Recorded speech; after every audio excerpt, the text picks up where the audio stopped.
Heureux de vous retrouver aujourd'hui dans Sa parole pour toi. Aujourd'hui, on va voir cette dimension de l'Évangile. Est-ce que l'Évangile est porteur d'une culture qu'il diffuse dans le monde entier ou est-ce que l'Évangile est multiculturel? Bonjour Lou, qu'est-ce que tu en penses Bonjour. toi, alors? Bien, je pense que l'Évangile est multiculturel. Voilà, l'Évangile, il est universel même, hein. On en parle souvent dans la parole de Dieu. Et l'Évangile n'est pas affilié à une seule culture, mais toutes les cultures doivent quelque part se soumettre à l'Évangile et prendre l'Évangile comme sa culture en fait. Voilà. On aime manger des choses Ça, différentes. c'est important ce que tu Voilà. dis parce que moi, je remarque que dans l'histoire, les religions, elles se sont toujours liées à une culture, elles se sont fermées dans une culture.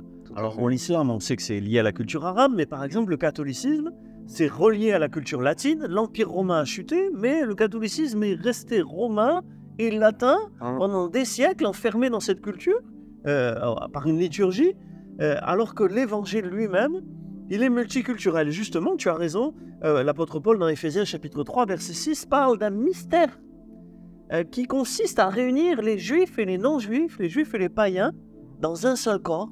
Et sans développer ce sujet, on se rend compte que dans l'Église primitive, déjà dans la Bible, c'était un gros enjeu d'allier la culture juive et la culture païenne dans l'Église, sans empêcher aux juifs d'être juifs, sans empêcher les païens d'être ce qu'ils étaient, français, italiens ou autre chose, mais à dépasser ces cultures pour se rejoindre dans l'Évangile.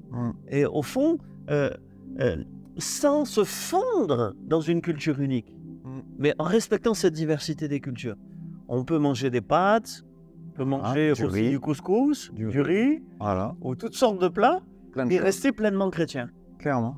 Oui, je pense que c'est important parce que effectivement, tout au long de l'histoire, on a vu que, on a essayé finalement de soumettre l'Évangile à notre culture, alors que finalement c'est l'inverse, comme je le disais en introduction. Il faudrait soumettre notre culture à l'Évangile, et puis finalement se dire, ok, bon, là on parlait de nourriture, on parlait de manière, voilà, ça c'est aucun problème.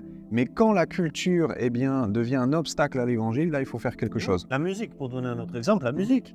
Hein, il y a des musiques culturelles, ethniques, Tout à fait. typiques de tel ou tel pays d'origine. On a des églises ethniques, donc où les gens ne sont pas avec les autres sur une seule base, mais la base de leur culture, de leur pays d'origine. Et quelque part, on n'est pas dans la vision de la Bible, Non, c'est vrai. qui visait à unir toutes les cultures. Tout à fait, ouais. Je pense que c'est ça, ils veulent vivre le culte et célébrer Dieu comme ils aiment le faire, attacher une culture, attacher en fait à des manières de faire, alors que la Bible nous dit, de toute façon au ciel on sera tous ensemble, hein. Donc de louer Dieu tous ensemble, d'un même cœur, voilà, avec un même esprit. Et du coup c'est vrai qu'on peut se poser la question, est-ce qu'un culte culturel finalement est judicieux à propos? Alors ça peut être ponctuellement. Ponctuellement, Ça peut être peut-être. ponctuellement, mais dans une église, on peut ponctuellement faire un culte en roumain, en italien, en portugais, voilà, en langues différentes. Mais à un moment donné, il faut aussi pouvoir unir toutes les cultures. Alors, c'est pas toujours simple, mais on adopte la langue du pays et on réunit tout le monde. On accepte une diversité de manières de faire. C'est bien ça le gros enjeu. C'est que parfois on danse pas.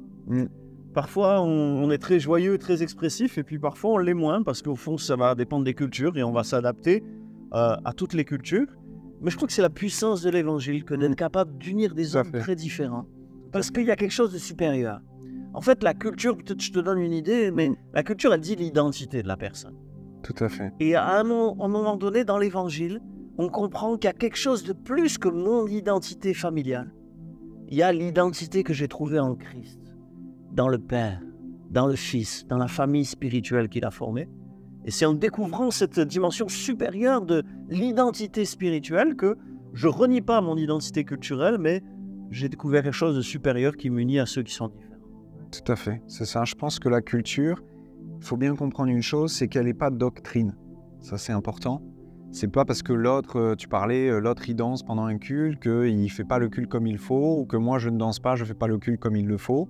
Non, à partir du moment en fait, où on se sort de nous-mêmes, en fait, on s'oublie un peu, et on se dit, le plus important, c'est effectivement de célébrer comme Dieu le veut, c'est-à-dire avec un cœur sincère, un cœur contrit, alors on arrive à quelque chose de divin, qui n'est plus du côté personnel, voilà, individuel, mais qui atteint une autre sphère qui est finalement, je loue Dieu, peu importe qui je suis en fait, peu importe quelle est ma culture. Amen. Amen. Seigneur, c'est notre prière, que toutes nos cultures, que toutes nos identités, que toutes nos différences qui ont le droit d'exister te soient soumises à ta parole, à ta pensée, à ton Saint-Esprit, à l'Évangile. Merci pour le véritable Évangile qui transcende toutes les cultures, qui pénètre toutes les cultures, qui les transforme de l'intérieur et qui les amène à l'obéissance de Dieu. Sois béni, Seigneur, pour la diversité culturelle, parce qu'elle vient de toi, et sois béni aussi pour l'Évangile qui transcende toutes ces choses. Amen. Amen. Amen.